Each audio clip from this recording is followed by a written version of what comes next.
Hey everyone, Ryan here with Ray's Latest, and today we're going to talk about some new developments coming out of the back end of our bullpen, as well as the latest draft lottery percentages for the number one overall pick, and Harold Craw leaving the Jacksonville Jumbo Shrimp to join the Rays front office. But first, we'll start off with this new closer by committee for 26. So obviously, Pete Fairbanks is gone. We chose not to pick up his club option for 2026. That would have owed him $11 million dollars and decided to let him go to free agency. And we've kind of been kind of blessed, I would say, from a closer perspective, where I would say there's a lot of teams in Major League Baseball that don't have a bona fide closer, especially over multitude of years. And I think that the Rays kind of got lucky there.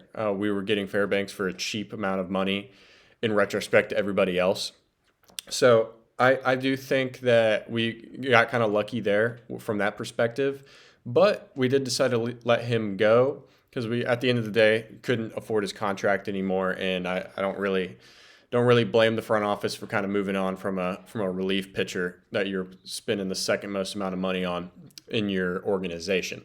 So it's kind of been determined. Mark Topkin came out and said that Garrett Clevenger, Griffin Jacks, and Uceta are going to be kind of the three guys that are kind of vying together for that closer by committee role.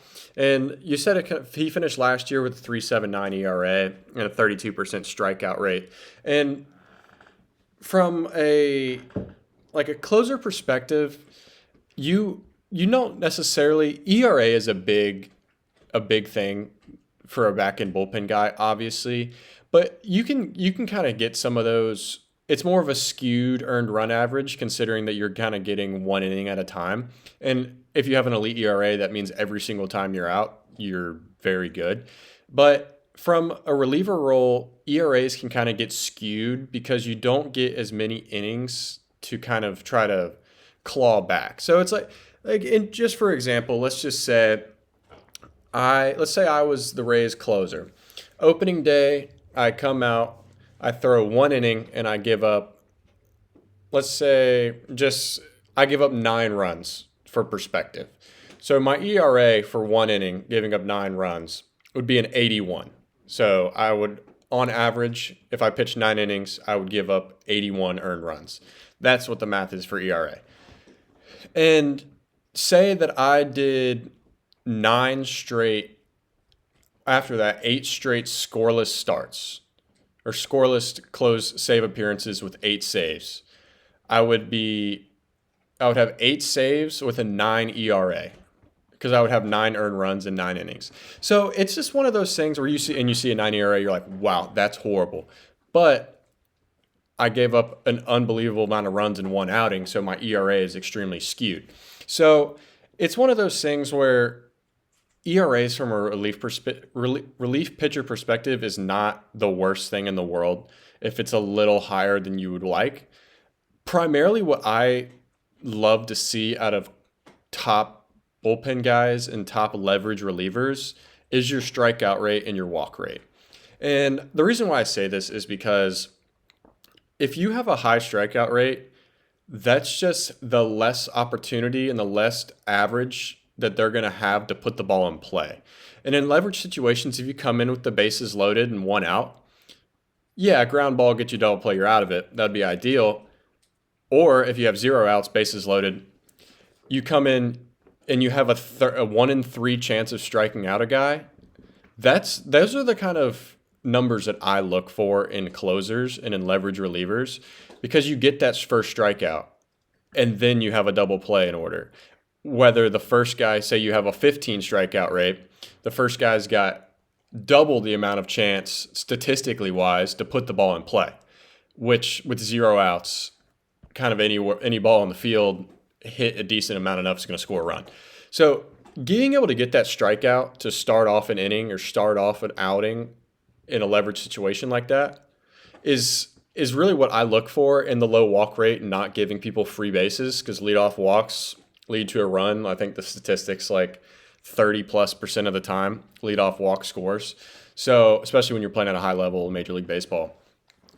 But those are kind of the numbers that I kind of look towards for seeing elite closers and elite leverage relievers. And I think Jax, Clevenger, and you said have the strikeout percentage numbers for me. And I like that. And necessarily not having a bona fide closer is kind of concerning, but I do truly believe one of those guys will kind of separate themselves from the others. And you'll kind of see that come June, July this year. I'm gonna assume one of these guys is gonna get a lot more opportunities than the other ones, and they're still gonna say it's closer by committee because you're not rolling Fairbanks out there 4 days a week.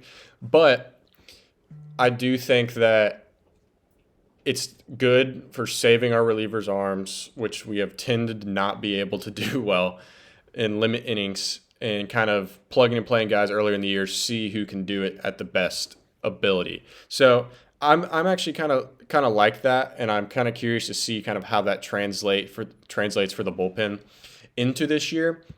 But enough of me nerding out about relievers because I was a reliever in college for 5 years. But we'll translate over to the draft lottery odds and the comp pick that the Rays received for this upcoming draft. So the draft lottery is December 9th.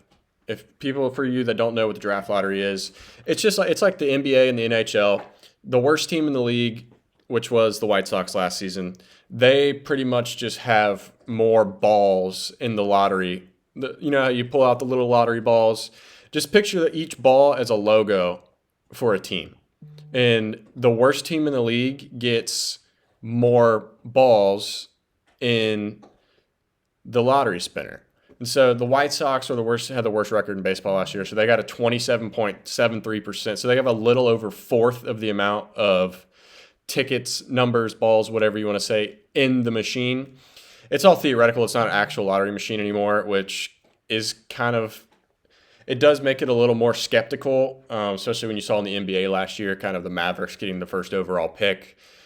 We were like, well, we didn't see a drawing. How do we know that's real? I'm not going to go down that rabbit hole. I do wish they could do it a little better and kind of show people kind of, hey, this is what we did kind of thing. So I'm curious to see if they ever fix that. But I digress. The Rays have a 3.03% chance, so 1 in 33% chance, 1 in 33 chance to get the number one overall pick this year. So not completely out of it. Odds are extremely low, about a fourth lower than the White Sox and the Twins and Pirates, respectively, in order. So it's curious to see. The funny fact is the number one team with the worst record in the league usually never gets it. Usually they'll get the second or third pick, and some random team like the Diamondbacks will get the number one overall pick next year with their 3 balls that they have in it. So I do think that's kind of funny. Side note, Rockies, Nationals, and Angels are not eligible for the draft lottery this year because in baseball, if you are in the lottery 2 years in a row, you do not get to participate again.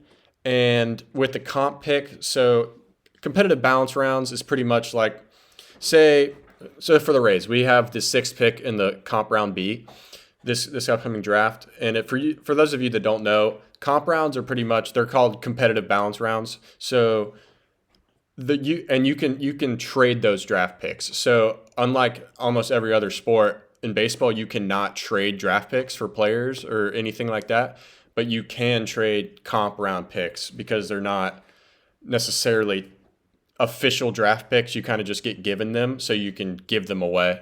I think that's kind of how baseball kind of perceives that. But the Rays do have the comp B pick in the 6th round, or the 6th pick of the comp B round. So it would be round 1, comp round A, round 2, comp round B. So it's around like the 70th-ish, early 80th pick, I believe, is the comp rounds.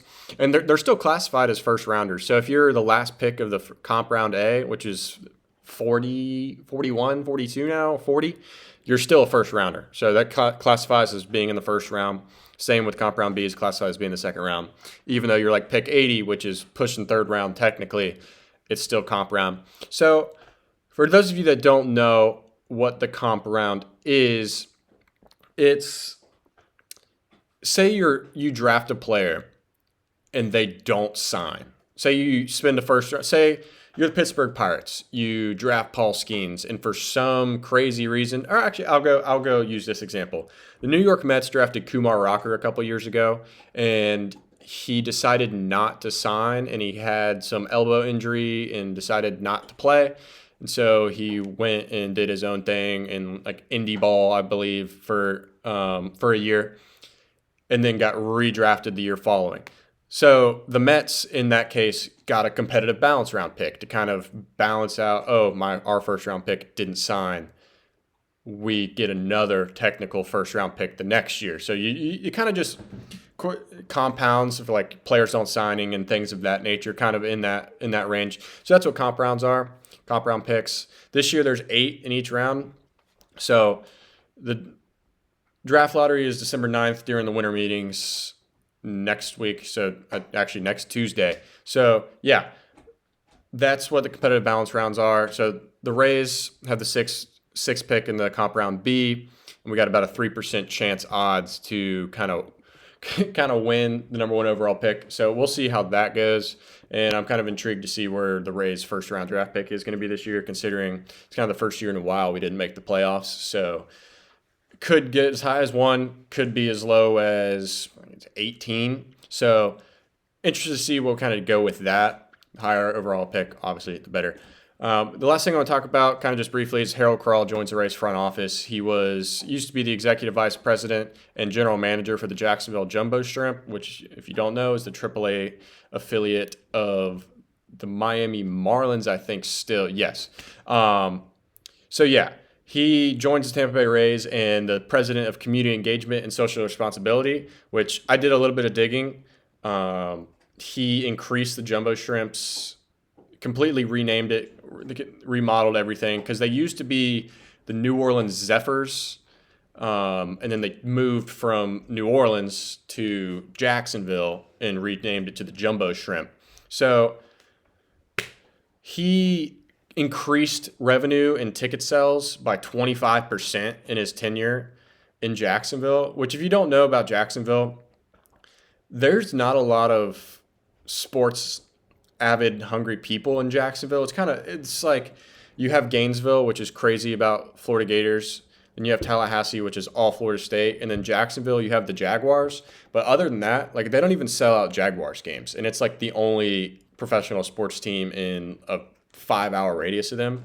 So it's kind of weird, but he drove that up a quarter percentage-wise. And being the head of community engagement, that is his main job with the Rays, is getting people to the ballpark and getting people in seats and selling more tickets and making our team more money so we could buy more players. That's what his job is, and he did a great job of it in Jacksonville, where he is significantly involved and coordinated with the new owners of the Rays, who are originally from Jacksonville. So I think it's going to be a great fit. I think everything that he has done in Jacksonville should translate very easily to Tampa. It's all relative the same market, kind of same people you're dealing with. So I'm interested to see how he turns out and see if we can kind of get a little bit of attendance boost and see how he does with things like that. But you guys let me know what you guys think about the new closer with the committee situation and the draft lottery. And you guys have a good one.